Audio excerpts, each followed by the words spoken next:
नमस्कार, मैं कमलनाथ झा। शिक्षा की बात हर शनिवार के इस नए अंक में आप सभी का स्वागत करता हूं, अभिनंदन करता हूं। हम आज फिर से शिक्षकों और अभिभावकों के कुछ प्रश्नों के साथ उपस्थित हैं। आपके प्रश्नों के उत्तर देने के लिए हमारे साथ डॉक्टर एस सिद्धार्थ, शिक्षा विभाग के अपर मुख्य सचिव उपस्थित हैं। मैं आपका स्वागत करता हूं, अभिनंदन करता हूं सर। एक शिक्षक ने पूछा है, दरअसल ये ट्रांसफ़र के संबंध में है, कि हमसे किसी ने फ़ोन पर कहा कि 70,000 रुपये दो और मनचाही जगह पर पोस्टिंग ले लो। हमने तैयारी भी कर ली थी सर, लेकिन आपने ऐसा कौन सा सॉफ्टवेयर बनाया कि खेला हो ही नहीं पाया।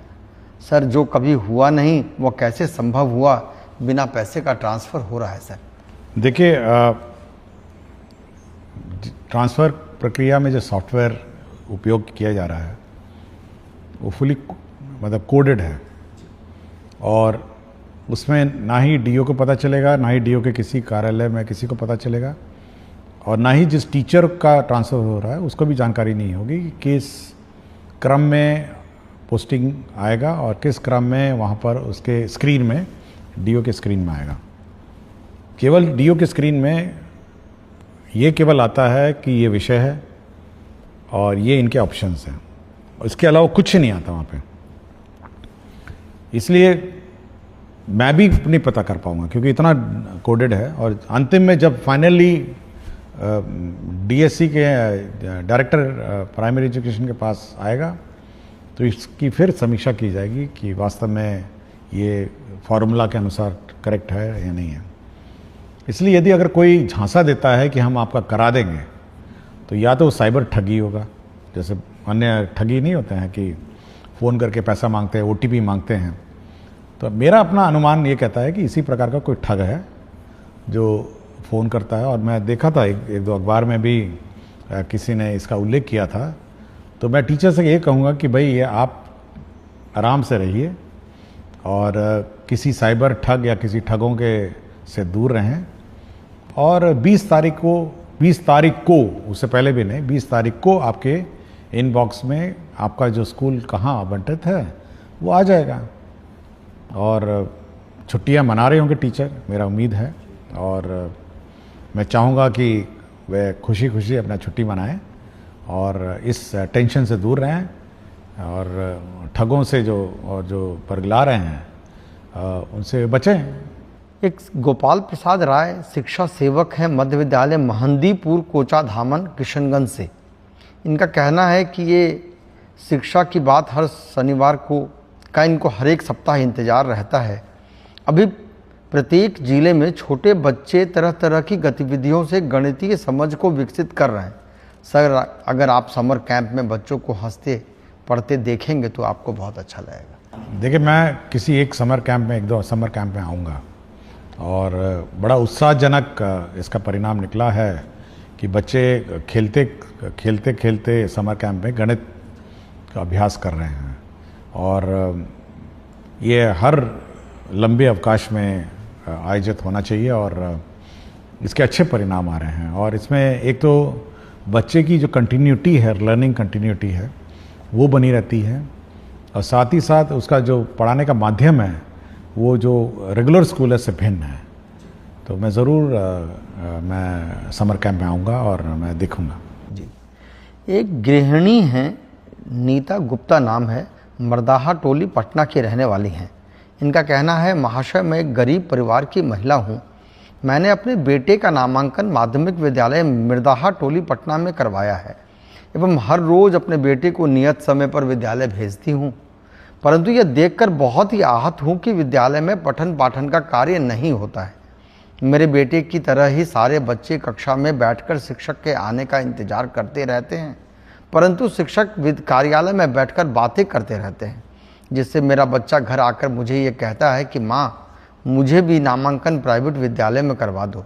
महोदय, मैं डेली समाचार के माध्यम से आपको देखती हूँ और सुनती हूँ, जिससे मुझे विश्वास होता है कि अब सरकारी स्कूल में भी अच्छी पढ़ाई होती है, परंतु अपने बच्चे की स्थिति को देखकर ऐसा लगता है मानो वो एक भ्रम है। मान्यवर, मेरी आपसे विनती है कि आप अपने लेवल पर इस विद्यालय के पठन पाठन की जांच करें ताकि दोषी सामने आ सके। मैं आपकी सदा आभारी रहूँ। देखिए, ये मैसेज मेरे व्हाट्सएप में आया था और मैंने अपने ऑफिसर्स को कहा है इस विद्यालय की जांच करें, और मैंने यह भी कह दिया कि इसके सारे टीचर्स बदल दें।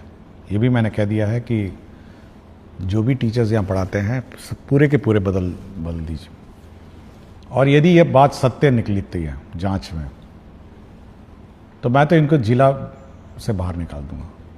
मतलब जो पटना जिला मुख्यालय में बैठे आनंद ले रहे हैं, ये बिल्कुल इस जिले से बाहर चले जाएंगे।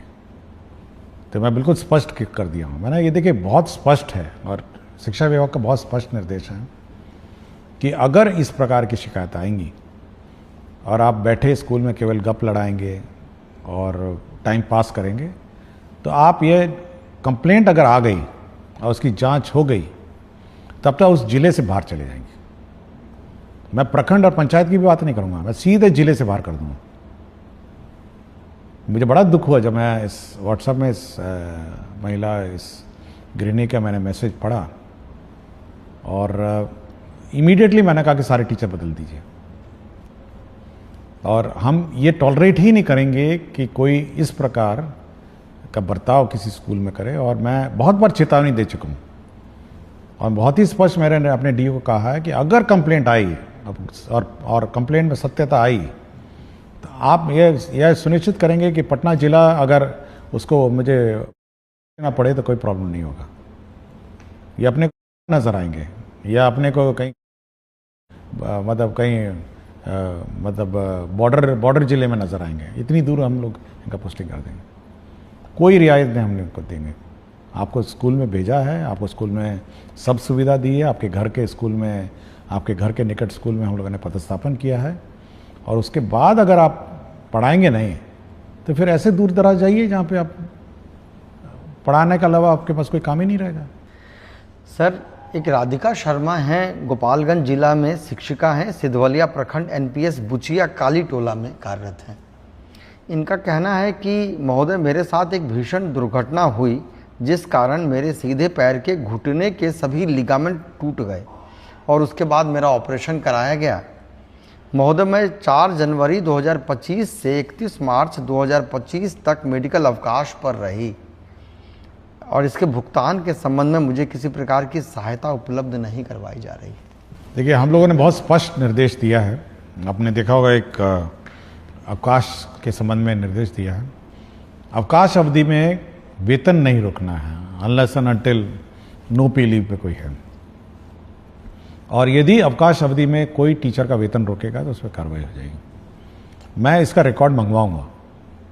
आज तो शनिवार है, मंडे को मैं इसका रिकॉर्ड मंगवाऊंगा, और इसका रिकॉर्ड मंगवा के मैं एक बार देखता हूं कि क्या क्या कार्रवाई इस टीचर के हुआ है, और मैं जो भी इसके सहायक हैं, जो भी इसको डील किए हैं और जिसके स्तर पर ये लंबित है, हम लोग उस पर कार्रवाई कर देंगे। यह टॉलरेटेबल नहीं है, और ये है कि आप अवकाश के अवधि में वेतन नहीं दें।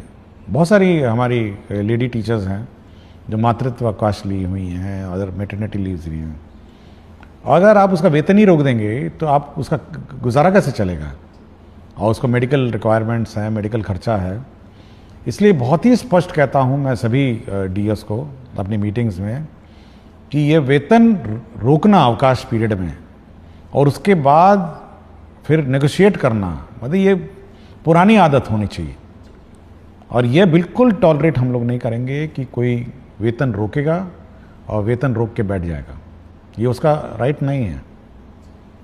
अगर अन्यथा कोई डिपार्टमेंट प्रोसीडिंग है या अन्य कोई इश्यूज हैं या एब्सेंटिज्म में बात अलग है, लेकिन अवकाश के चलते आप वेतन नहीं रोक सकते। सर, एक उत्क्रमित उच्च विद्यालय महावला पंचायत ढोबा मिलिक रुपौली पूर्णिया के एक शिक्षक हैं, साइंस टीचर हैं। ये कहते हैं कि respected sir, greetings, I would like to bring to your kind attention that the building of my school has been incomplete for last 5 years. Our school has an enrollment of approximately 700 students, but due to incomplete construction, regular teaching and learning activities are being severely affected. Therefore, I humbly request you to kindly take necessary action.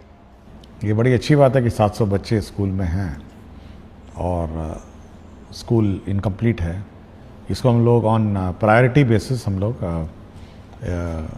जो कार्यपालक अभियंता हैं उसको हम लोग भेजेंगे on Monday और ensure करेंगे ये टाइमली अब अनदर 1-2 महीने में इसको कंप्लीट हो जाए, ताकि बच्चे को मतलब भवन का अभाव नहीं हो।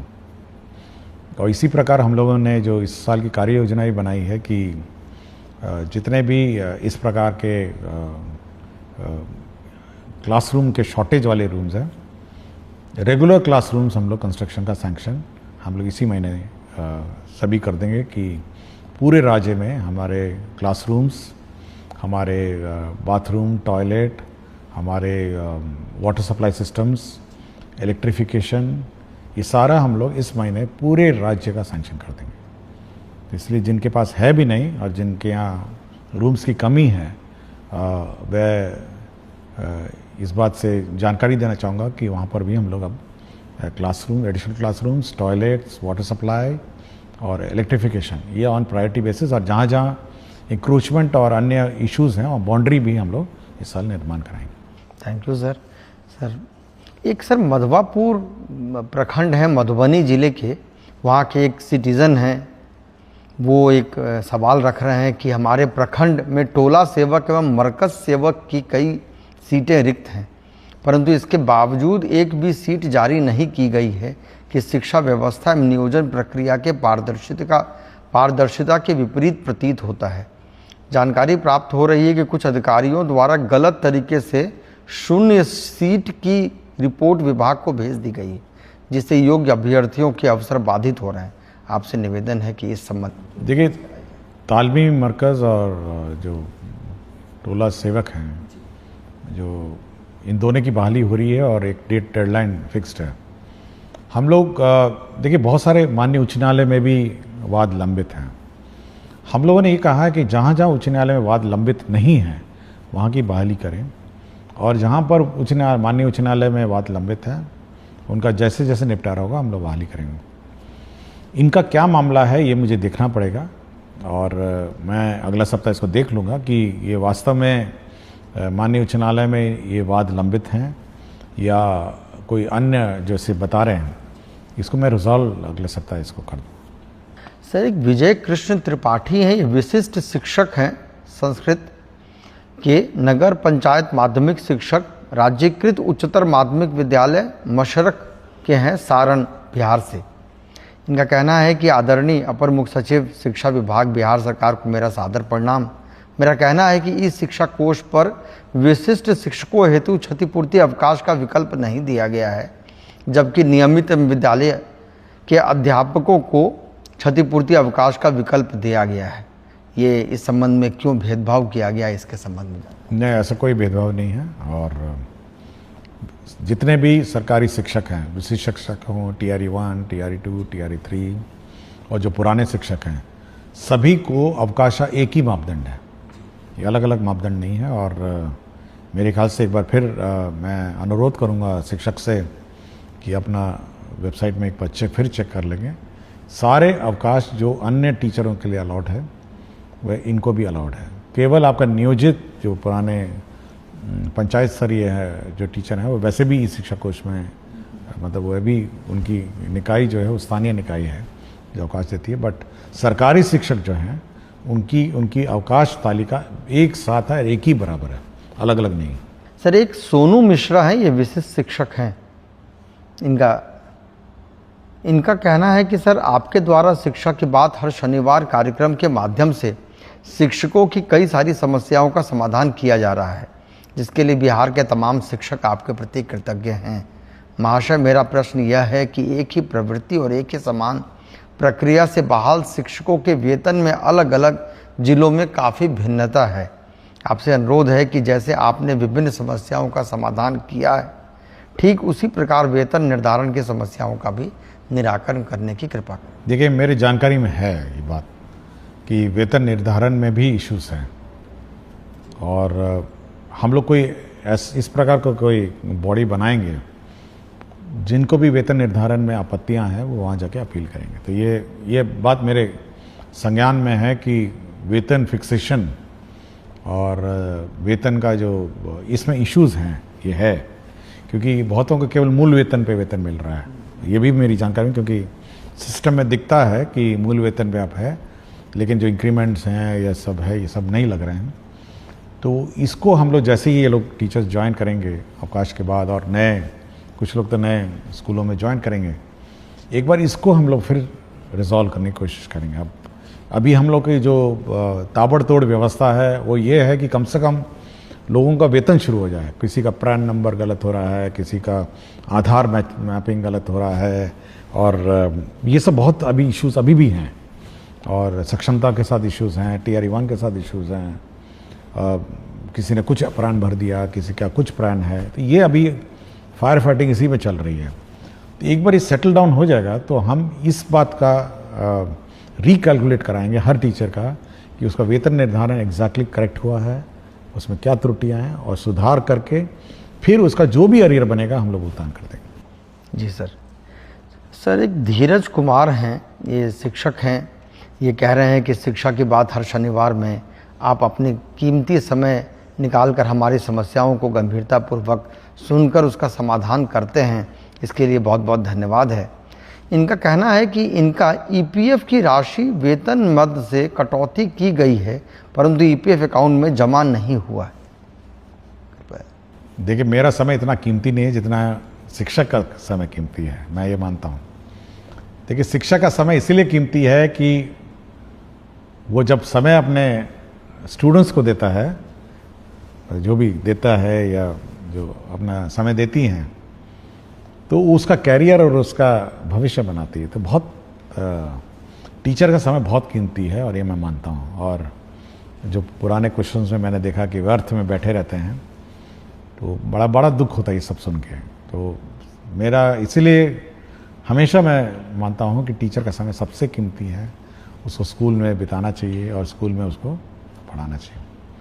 जहाँ तक EPF की बात है, मैं वो जैसे पिछले प्रश्न में मैंने आपको कहा, एक बार ये फाइनली एक बार सेटल डाउन हो जाए तो पुराने जो विशिष्ट शिक्षक शायद EPF वाले थे, तो हम लोग ये रिकैलकुलेट करेंगे कि EPF में कितना बकाया है, और ये इंश्योर करेंगे कि मतलब इसी महीने कम से कम EPF क्योंकि प्रक्रिया है, तो इसी महीने कम से कम EPF का हम लोग सुनिश्चित करेंगे कि EPF की कटौती अपने अपने अकाउंट्स में चली जाए। सर, एक झूमी कुमारी शिक्षिका है उत्क्रमित मध्य विद्यालय मर्धन डांगी, प्रखंड दिघल बैंक, जिला किशनगंज की।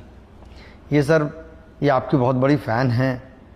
महोदय, मैं उत्क्रमित मध्य विद्यालय मर्धन डांगी, प्रखंड दिघल बैंक, जिला किशनगंज की शिक्षिका हूँ। महाशय, एक अनुरोध कर रही हूँ कि जिस प्रकार बच्चों को पोशाक की सुविधा उपलब्ध कराई जा रही है, उसी प्रकार बच्चों को जूता एवं टाई की सुविधा होने से ग्रामीण क्षेत्र के बच्चों के लिए वरदान साबित होता है। महोदय, अपने स्तर से व्याप्त भ्रष्टाचार और लाबी को समाप्त करने का कदम उठाया है आपने, आपको बहुत धन्यवाद कह रहे हैं सर। और इसी प्रकार का एक सवाल सर, जितेंद्र नारायण शार्दुल हैं, ये उत्क्रमित मध्य विद्यालय के शिक्षक हैं। ये इनका कहना है कि इनको स्पोर्ट्स ड्रेस के लिए ये मांग रख रहे हैं, जिसमें लड़कियों के लिए अगर स्कर्ट की सुविधा होती है, जो स्पोर्ट्स खेलने वगैरह में सुविधा होगी, जिसे बच्चे बैगलेस डे के दिन उपयोग कर सकते हैं। तो इस तरह की मांग सर ये दोनों शिक्षकों ने रखी। देखिए, प्राइवेट स्कूल में तो कुछ प्राइवेट स्कूल टाई और जूता पहन के आने को कहते हैं, और उसमें अभिभावक का ही खर्चा होता है। देखिए, हर चीज़ के पीछे राशि की उपलब्धता भी इश्यूज है। हमारे यहाँ करीब 2 करोड़ बच्चे हैं, मोटा मोटी 2 करोड़ बच्चे हैं, और जूता, सॉक्स और मोज़ा भी है, मोज़ा, टोपी और टाई, इसका हम लोगों ने हिसाब किताब लगाया था एक बार। इतनी बड़ी राशि हो गई थी कि हम लोग थोड़ा सोचे कि इस पर बाद में विचार किया जाएगा। और मैं कभी कभी फ़ोटो भी देखता हूँ बहुत सारे स्कूल्स में कि अभिभावक ने अपने आप ही, सब लोगों ने खरीद के, टाई खरीद के बच्चों को दिया है। कुछ लोग जूते में भी आते हैं, और मैं लड़कियों को देखता हूँ कभी कभी कुछ स्कार्फ भी पहनी हुई हैं। और विभिन्न स्कूलों ने अपने अपने परिवर्तन और अपने किया है, और हो सकता है इस पर तो अभिभावक पर काफ़ी बोझ पड़ता होगा। लेकिन अभी क्योंकि टोटल अलॉटमेंट अगर आप देखेंगे इस राज्य में 1/5 एक पाँच का भाग का बजट जो है केवल शिक्षा विभाग में व्यय होता है। और इतना बड़ा बजट व्यय होने के बावजूद भी फिर जब हम लोग ये कैलकुलेट करते हैं तो ये और उसको आकार और बड़ा कर देता है। तो भविष्य में सोचेंगे, बट ये अच्छा विचार है। जहाँ तक स्पोर्ट्स के लिए टी शर्ट और अन्य की बात है, तो हम लोग पहले शुरुआत ये करेंगे कि जो बच्चे स्पोर्ट्स में अब रुचि रखेंगे, जो बच्चे स्पोर्ट्स में मतलब रुचि रखेंगे, उनको सीमित रूप में, मतलब लिमिटेड, हम लोग कोशिश करेंगे। क्योंकि अभी हाल में आपने देखा होगा जो स्कूलों में स्पोर्ट्स इवेंट हुआ था, तो टी शर्ट भी जो विनर्स हैं उनको मिली थी। तो कुछ सेलेक्टेड जो आउटस्टैंडिंग स्पोर्ट्स मैन और वुमेन है, जो बच्चे हैं, तो उनको टी शर्ट की व्यवस्था करने की कोशिश करेंगे। हरिप्रसाद नायक हैं अरनामा वासुदेवपुर लोकहा मधुबनी की। इन्होंने कहा है कि जन जन की ये पुकार है कि लंबे कार्यकाल तक शिक्षा विभाग के पद पर रहें डॉक्टर एस सिद्धार्थ। शुरू किया उन्होंने। मान्यवर, आपने जिस कार्य कौशल के तहत शिक्षकों की दैनिक उपस्थिति में सुधार की है, इस कृति के लिए प्रार्थना है कि बिहार सरकार आपको एक प्रशंसा पत्र प्रदान करे और आपके द्वारा किए गए इस कार्य को इतिहास के पन्नों में स्वर्ण अक्षरों में सचित्र अंकित किया जाए।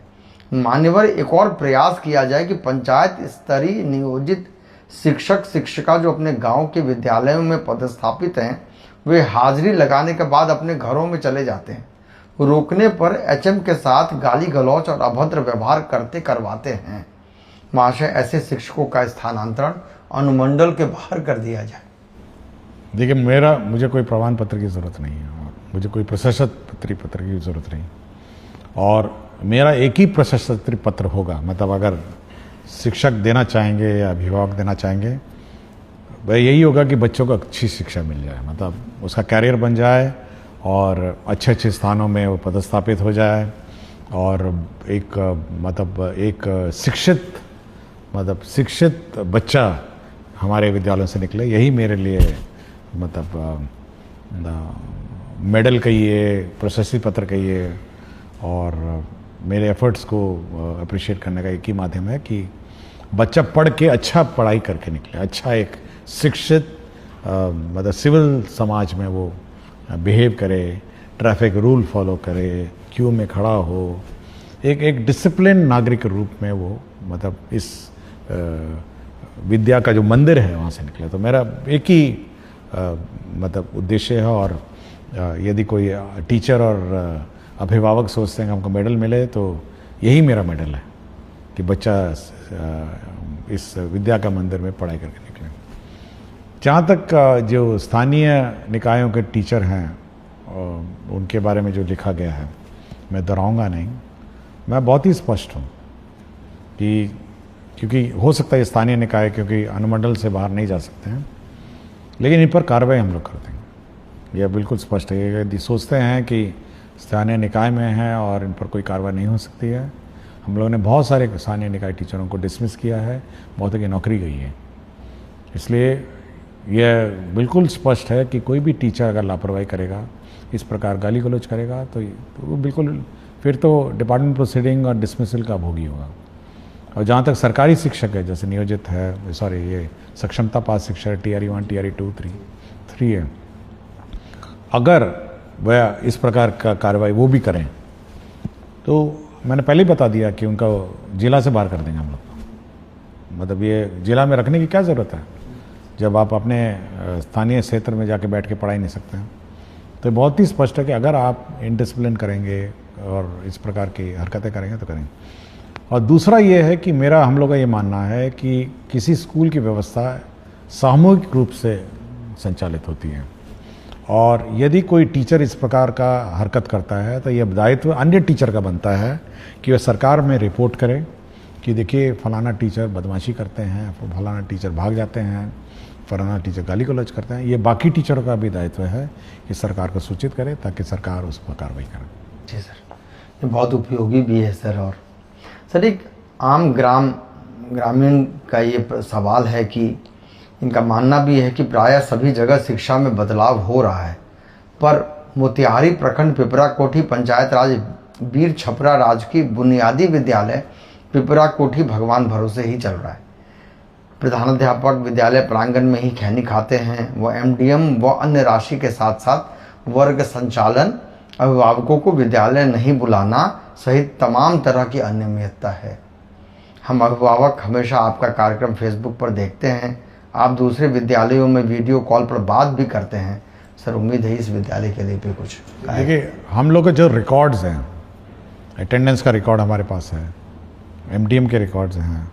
हम लोग समय समय पर बोले हैं कि सबका फोटोग्राफी होना है, मिड डे मील का, पेरेंट टीचर में, ये सारे खंगालेंगे हम लोग इस स्कूल का।